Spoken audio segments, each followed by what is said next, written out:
Welcome to the Get Fit Guys quick and dirty tips to slim down and shape up. We've all had those times that it becomes seemingly impossible to exercise, whether due to social obligations, travel, a nagging injury, or even the loss of a gym membership. Even the most perfect workout routine can become suddenly interrupted. But when this happens, how fast do you lose those fitness results for which you've been working so hard? How long will it take for you to begin sucking wind again when you climb a flight of stairs, noticing your stomach becoming soft again, or losing the size or shape of your arms? In this episode, you'll find out how fast you lose fitness, and more importantly, what you can do about it. Let's begin with your aerobic fitness. There have been a couple studies that have investigated how quickly you lose your lungs, also known as your aerobic fitness, or your cardiovascular system's ability to use oxygen and create energy. Interestingly, there is a significant difference between how quickly fit folks lose fitness compared to beginner exercisers.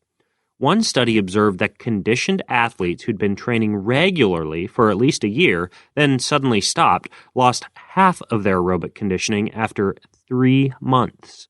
In contrast, beginner exercisers who worked out for about 2 months have been shown by research to experience a complete loss of all their aerobic conditioning after just 2 months of not working out.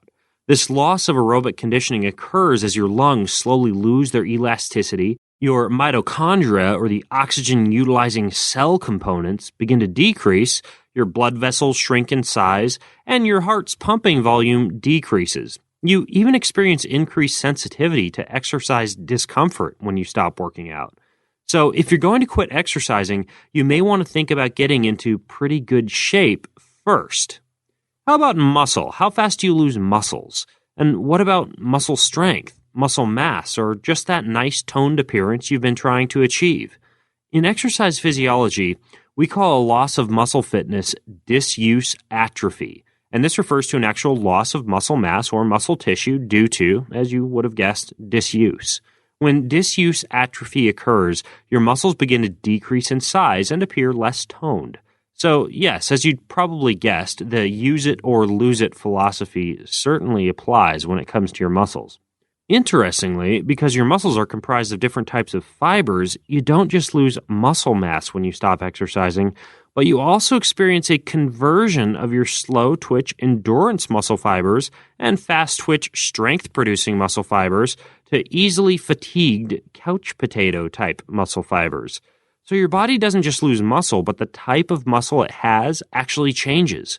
Surprisingly, disuse atrophy and muscle fiber type conversion can occur in as little as 72 hours. And similar to aerobic fitness, the degree of atrophy depends on how fit you were in the first place before you stopped exercising that muscle. Muscles such as the hamstrings, which we tend to use quite a bit in everyday muscle activities such as standing, tend to atrophy slower than muscles that we use less often, such as the quadriceps. And of course, the fitter the muscle, the slower it will atrophy. So how can you avoid losing fitness? Let's say that 8 weeks after stopping an exercise program, you don't want to be huffing and puffing after climbing a flight of stairs. And you certainly don't want to start losing your flat stomach after just 3 days. So here are my quick and dirty tips that will help you avoid losing fitness when you can't do a structured workout routine. Number 1, don't have an all or nothing approach. Even if you can't do a 6-day-a-week workout routine that's a perfect mix of cardio and strength, you should still stay physically active, and you can try to exercise at least once per week. For example, if you're working on a big project and you know you won't make it to the gym for a while, set a goal of doing one long run on the weekends and try to amass 50 push-ups by the end of each day. Number 2, cross-train if you're injured. If it's an injury that's keeping you from doing your usual workout routine, there's no reason that you can't still exercise. For more information on that, listen to the episode How to Stay Fit When You're Injured, which you can download over at quickanddirtytips.com. Number 3, use body weight workouts. There's no excuse for not exercising simply because you can't make it to a gym. For example, a simple series of push-ups, squats, lunges, and crunches can be combined with jumping jacks or running for a highly effective fitness-maintaining workout. You can also learn alternate body weight exercises for specific body parts. For example, if you've been toning the backs of your arms with cable pushdowns at the gym, try switching to narrow grip push-ups at your home or your office when you can't make it to the gym. Number 4, do circuits. If you're simply pressed for time, don't ever do workouts that require you to sit and rest between sets. Not only will circuits save you time, but they're also better for fat burning, and I tell you more about that in the episode entitled The Best Workout for Fat Loss.